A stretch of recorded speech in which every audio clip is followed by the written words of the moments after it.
Hello. I think we might have people coming from lunch still, but I think I might as well just get started. So my name's Claire Turner. This is my first Elements user day, so I'm very happy to be here. I've been working with digital science for the last few years, and I look after Figshare and newly Symplectic Elements and Symplectic Grant Tracker, making sure that we are communicating well about what we do, talking to you about your solutions and how we can help. I'm going to sit in my comfort zone today, which is on the repository side a little bit more, but I will try and talk about non-traditional research outputs in both a repository and a Chris RIMS space, which is quite timely due to some of the announcements in the last few days in the UK about the ref, so I'll start to talk about that a little bit more, but bearing in mind that we have a slightly wider audience, I'm not a ref expert, so I'll just talk about repositories and infrastructure and how we work to support a larger body of work than just the journal article.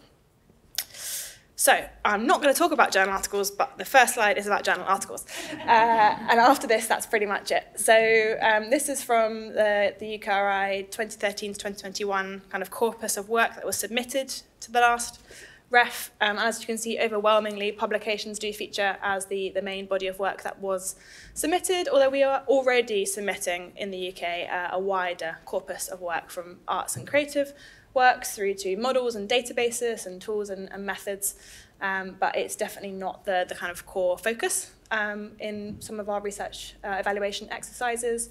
And although there's 400,000 publications here, Dimensions from Digital Science has over 136 million journal articles now. So journal article is still king, will still be king, but I want to talk a bit more about how we can talk about research in a slightly broader sense. So Figshare, as I said, I've been working with for the last few years, is a predominantly kind of historically data-focused repository platform. And as you can see, over the last 10 years or so since we started, the number of data set output types has really boomed.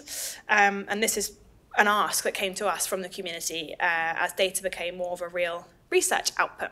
So although on that previous slide, journal articles, conference proceedings, and books and chapters are the kind of traditional research outputs, data is starting to be seen as a research output in its own right, with proper infrastructure, community standards, practices, policies, mandates, and because the kind of change has both been top down and bottom up, we've had a really kind of harmonious mix of infrastructure, technology-wise, that's had to respond to meet the needs that funders are putting out there, journals are putting out there, and universities have played a really big role in how we define that. The library's become a real hub for research data expertise in a lot of places.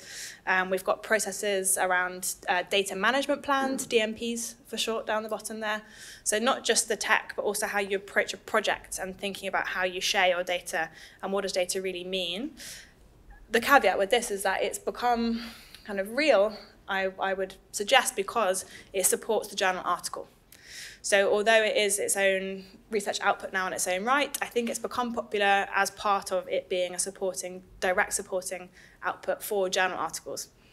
So if we think about that mandate and what's driving it, actually, it's surprisingly, I think it's come a really long way for a lack of real proper stick mandates. So only 30% of funders actually require data sharing. A good percentage kind of encourage it, but an even larger percentage have no policy at all globally.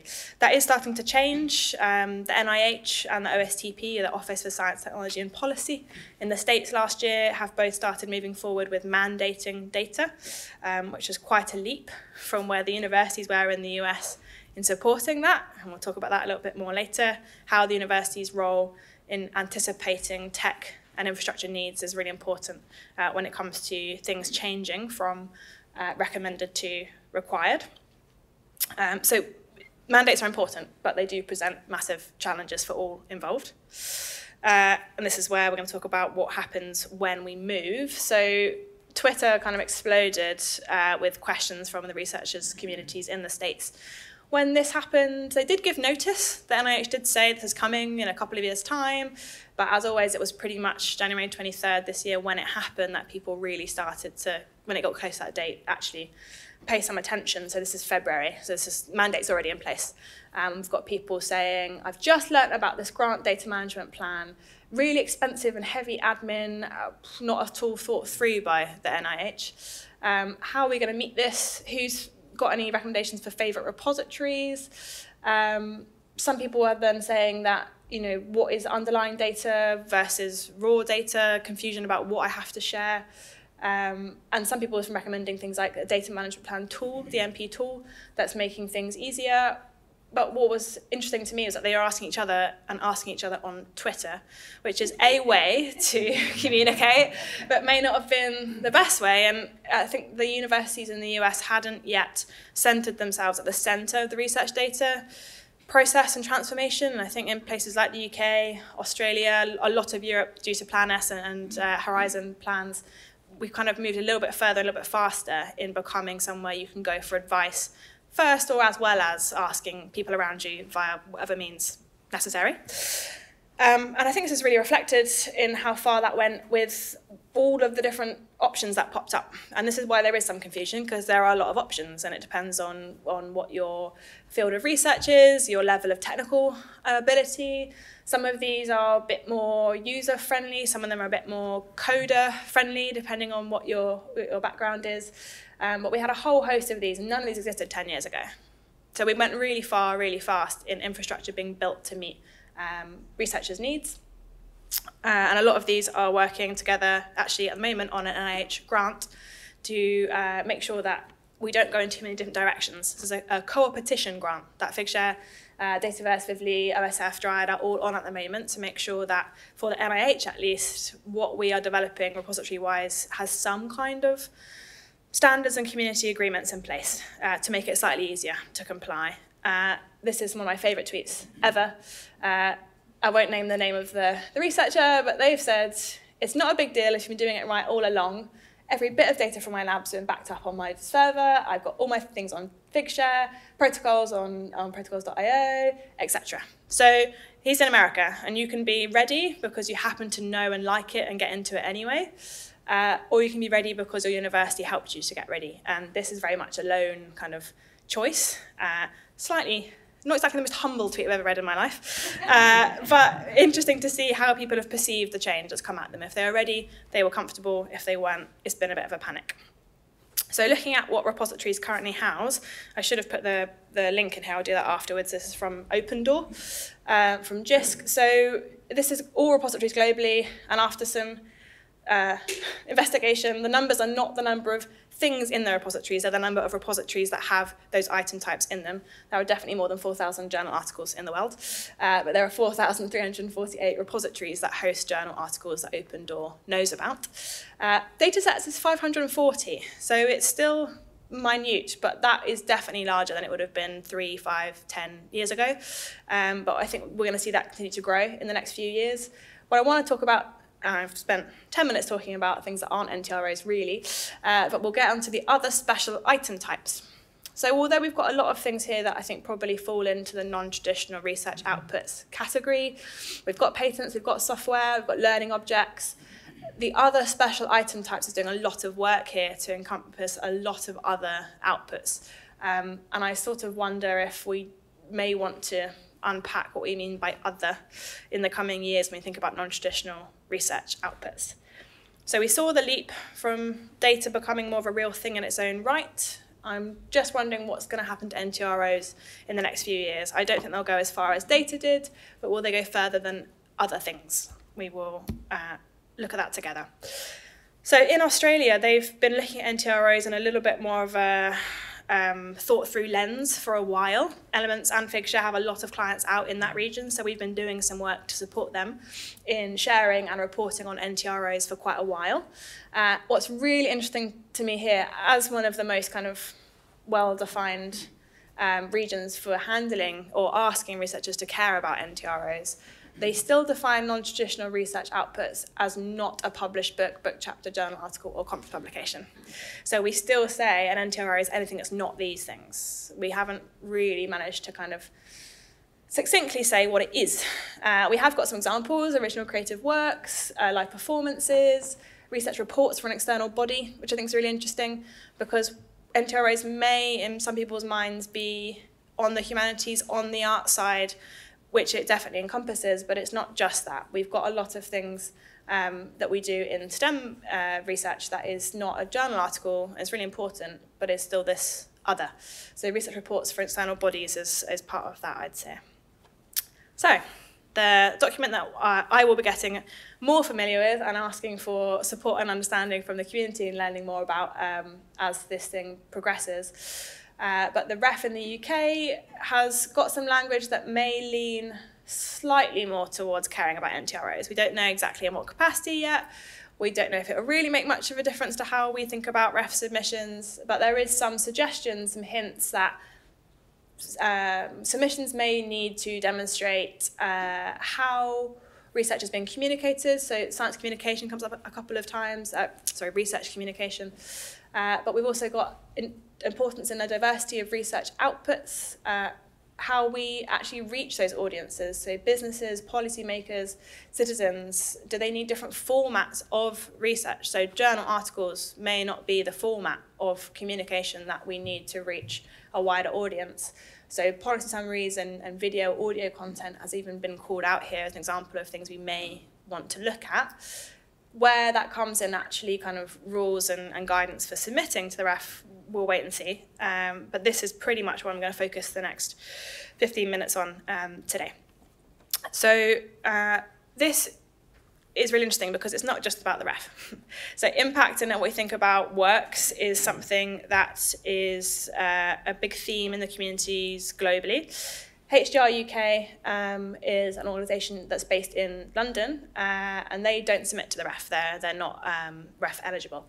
But they have, independently of this, happened to just finish their internal review on what does impact mean, what do we mean by outputs, and how are we going to sort of judge those. So they've chosen to put together an impact committee that they really centred on early career researchers, defining what impact means for them as they move forward in their careers. And it's really a similar focus to a lot of the new REF guidelines around culture, how we capture impact beyond certain historic measures. This is from a blog post that actually my former colleague and friend Holly Dawn wrote. So if you want to go and read about what outside of the REF is being talked about in and again, quite a STEM heavy field, but they're talking about other research, non-traditional research, as being important for impact beyond the journal article, independent of the REF. And the Wellcome Trust, also obviously based in London, is doing similar things. So this I thought was really interesting also for the language they've used. Wellcome have a guidance on an outputs management plan. So we had data management plans that became very popular with data the last kind of 3-5 years. And Wellcome have actually chosen to adopt a similar language here, and they ask their researchers to manage research outputs in a way that will achieve the greatest health benefit. So journal article obviously doesn't mention anywhere in that wording. They use research outputs as a more broad term, and they want to look at impact of health benefit, and most likely health benefit is going to come from the dissemination of that knowledge that's acquired and published in peer-reviewed articles, not the articles themselves. So they've put some examples of what they mean by outputs here. So this is data sets, this is software, this is new materials like antibodies or reagents, and IP, such as patents, copyright, design, and confidential know-how. So in their world of what they fund, they've chosen to have some structure in the other. So we have a little bit more of an understanding of what Wellcome thinks of as outputs, which is really great. But I think this is, again, in very specific research disciplines, which makes sense because outputs in the health and life sciences is going to be different to the humanities or the arts. But it's quite siloed and quite hard as a researcher to understand what you mean by outputs if you have to go and have that intrinsic knowledge based on your research discipline. So I think the university here helping to unpack what outputs means is going to be quite key going forward, especially in the UK. So how can we help to get this insight, to understand what your NTROs are? I think Elements has got a really great part to play in helping you know where you stand today. This is from a blog that the British Library put out 3 years ago, which was a bit ahead of its time, but very relevant for now. One of the challenges is to identify which are actually outputs for dissemination and which represent a stage in the development of research on the pathway to producing those outputs. So these are the questions that I think researchers are going to have. We have this with data. Is my data finished because it's part of an ongoing project? When do I share it? When does it count as being an output in its own right? So I think those same questions we have with data we'll probably have with a lot of the other supporting research outputs. So this is my first plug at explaining how Elements and Figshare, hopefully, or a repository, but Elements can help to review your current NTRO landscape. So whatever your repository is, if it's one of the ones that were shown at the beginning of today's introduction that Elements natively integrates with, we've got the ability to plug in your repository as your source of truth for your outputs. So whatever you choose to put in your repository can be brought into Elements, obviously through the RT2 integration, which then begs the question, if that's going to be the source of truth for a lot of your other outputs, does your repository house those other outputs, or is it really focused on journal articles and theses at the moment? Then once you've brought the content in from the repository into Elements, bringing in other data feeds, such as things like funding information and citation data from Elements, and hopefully, as Kate was talking about earlier, maybe patents as well. So the more data we can help you to bring in, the more you'll be able to get a hopefully larger picture of where your NTROs sit in the wider funding landscape of your researchers. So we've got the ability then to build reports and dashboards and look at what the current state of play is. How many NTROs do you already know about today? How many do you have? What are they? Are they research recommendations through policy? Are they videos of performances? Are they blueprints? Are they all sorts of different kinds of content? So what actually are they? Maybe down to the item type, if not at least by theme or discipline. And that really hopefully will help you to think about what you want to do with NTROs going forward in submissions of impact in a wider sense. So who are the researchers that are already broadly reporting NTROs? Who might be your people to go interview, talk to, use as a shining example of how well it can be done, and it's not that hard because we've already been doing it. Who might be under-reporting, so he might be doing a lot of other work but not currently feeding into your systems through your repository or through Elements. And then disciplines that are producing broader outputs, good to know where that currently sits, because again, you may be surprised that STEM fields may have a high journal publication output, but they also may have a high other impact output area, but it's not currently being captured potentially. So if you wanted to move towards thinking about NTROs as something that's important, and I know that there's a lot of time and a lot of money and a lot of effort spent in journal articles and now data, and now NTROs might be one more thing that you just don't want to think about, but if you did want to think about them going forward in the next kind of 5-10 years, is your repository as a place that's likely going to house a lot of this content, is it ready to support other kind of outputs, like non-traditional research outputs? So can you mint a DOI or a handle for that content, making it more citable and findable in its own right? Is your repository optimized for search engines? So data saw the evolution of Google data sets after Google Scholar. Things like Figshare make sure we mark ourselves up for Google data sets.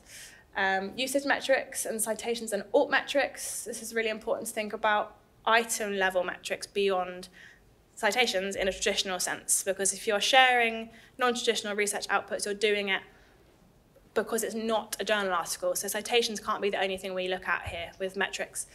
So we need a broader picture of what it means to be impactful when sharing non-traditional research outputs. Some really important things, I think, for a lot of researchers, we heard from one of our researchers we support through Figshare at Figshare User Day earlier this year, that she uses collections as the main way to really think about packaging all of those other bits in something that's more narrative driven, that has its own metadata. The collection itself has its own DOI. So thinking about how you package up the other to make it more easy to follow and more structured is really important too. I think I'm actually maybe skipped ahead a step here. Yeah. So if we thought about all the things that make a good repository for all sorts of reasons, for journal articles, data, and NTROs, some of the key things that are really good for NTROs specifically are things like supporting uploads of any file type. So you're going to see beyond the PDF that we need to really think about how well our repositories are built to handle new and evolving file types, where there's always more that are being generated. Large file sizes is quite important too.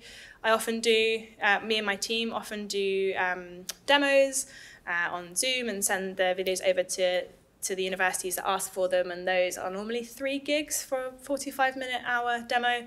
That is too large to send by Gmail. So the video itself of me showing the system is too big to send in normal conventional ways. So handling large file sizes, and that's not data. That's it's a Zoom video for 45 minutes. So thinking about large file sizes is really important if you really want to support a wide breadth of research outputs. Because NTROs are one more thing that people may not want to do if it's not their core focus, or they maybe really want to do it because it's all that they do. Maybe they live in the NTROs in their world, in the humanities, in the social sciences. They want it to be easy to submit in the interface. It can't be difficult, or it's going to be really hard for you to increase adoption if you're aiming for that. And things like code, obviously, is an other. Code and software is a non-traditional research output, so having links from GitHub to be able to just push the repository over to the repository, to mint a DOI for it, is really important. Code on GitHub does not have a PID. It does not have a persistent identifier, so that could go away at any point. So if you want to submit code for the ref, it really must be in a repository so you can actually cite it in its own right. But you're not going to probably get many coders who want to fill out a metadata form if they don't have to. So we want to really make it easy for them to push from the places they're building their work and put it into repositories very easily. Obviously, submissions with ORCID, things like that as well is really important. Collaborating on publishing content with other researchers. So your university is going to think about its infrastructure and what it can do. NTROs may find themselves sitting in a space that overlaps a lot more with other projects. So thinking about, can your repository let other researchers collaborate on a publishing of a non-traditional research output? That's really important. And also, like I said, presenting content in collections and item level metrics. Okay, I think we're nearly there. Repositories as a source of truth. So I've got a very quick story to tell that we saw earlier this year of non-traditional output sitting in non-academic places. So a lot of content gets shared on YouTube, on Vimeo, or we heard from Oxford on personal websites. People like to have their own versions of their own stuff, and they don't really think about the sustainability of where they're sharing those things. Also things like IP, ownership, copyright, licenses, all of that good stuff that a university is really well placed to advise researchers on, but they may not always think to come to you. And they may not come to you because your repository may not house it. So if you start housing these things in a repository and giving advice on why they should choose the repository, you may do some education and gain more insight into what researchers are doing. So on the right here is an example of a collection on Figshare. This is the example from Dr. Helen Newell that was given at the Figshare Fest earlier this year. This is a really nice, simple example. She's got all of her outputs here in the bottom. These are the actual files themselves. But we've got metadata, a DOI, categories, keywords, usage metrics, all of the things for the collection level as well as the item level. As I said, you can support your researchers in best practices, because if they do choose to go the YouTube route, there are some potential issues. This is a researcher in the States who lectures on Chinese philosophy. He uploaded some lecture material that contained clips of a film. It was the first film that had a Chinese-American actress from the 40s in Hollywood. And it was just saying how the kind of industry had pivoted to finally allow Asian actresses on screen. The film itself was actually available to be shared and cited. He was within his copyright to share the clips, but bots found them and didn't know that he had permission to share them. So the bot actually made a claim against YouTube bot to say that it was breached copyright. He had more than 3 videos in his lecture series, so he hit the 3 strikes and you're out rule at the same time. And his entire YouTube channel and all his content he ever did was erased in one fell swoop. To appeal to YouTube to say this, I had permission to share these, it was okay, you have to log into your channel, but you couldn't because the channel had been removed. So you're going a really weird fight with YouTube. It's a bit of an unknown entity. How do you ring someone at YouTube and get that help back? He actually managed to retrieve his channel the next day, unbelievably, and it was all fine. And the next tweet in the thread he did was, "I'm now putting all this stuff on a repository."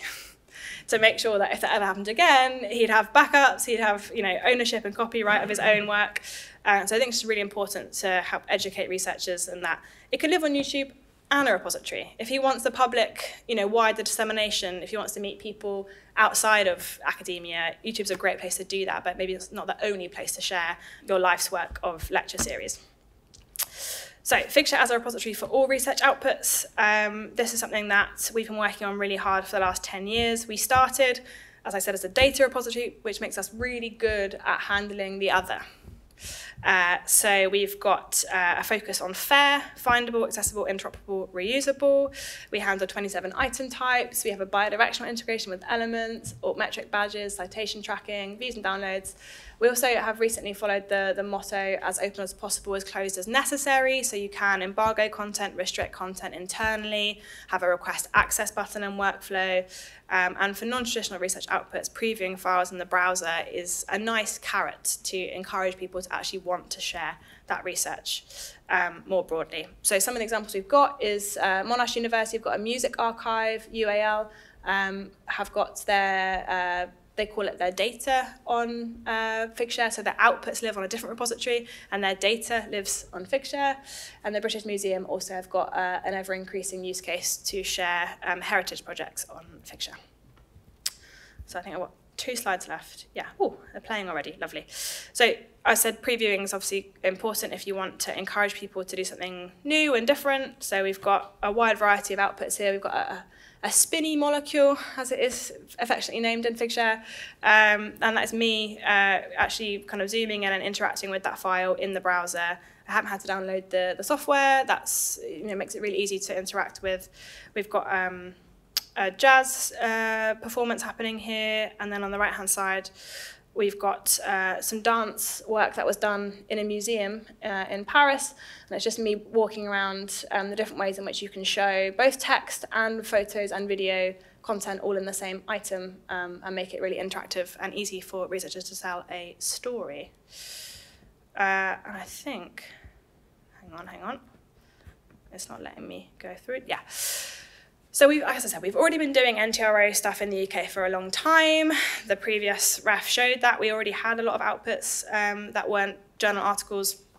We had quite a lot of universities in the UK cite us in their environment statements explicitly that said Figshare was the thing that made them ready and different and ahead of the curve to handle data and other outputs. So it's something that people are already looking at doing. But I think the university and its infrastructure is really important. If we saw what happened with data, NTROs and supporting a more holistic ref might be something that needs a bit of a focus in the coming years if you can fit that into the many list of things that you already are working on. And that's me done.